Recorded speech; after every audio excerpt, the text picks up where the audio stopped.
Une poignée de main chaleureuse pour réchauffer les relations entre les deux pays.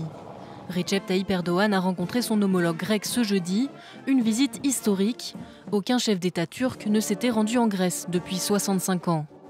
Pour beaucoup d'observateurs, Erdogan cherche à rompre son isolement. Depuis le coup d'État raté en juillet 2016, de nombreux pays ont critiqué les vagues d'arrestations et l'autoritarisme grandissant du président turc. C'est une tentative du président turc de désamorcer les tensions avec l'Union européenne, car l'économie turque est très dépendante des capitaux européens.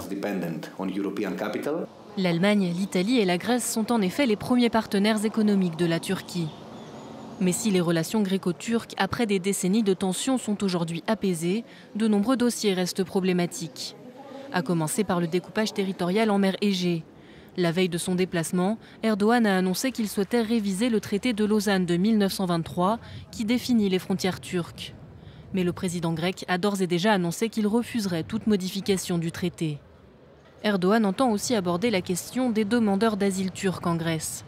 Parmi eux se trouvent 8 militaires qui avaient fui la nuit du putsch raté.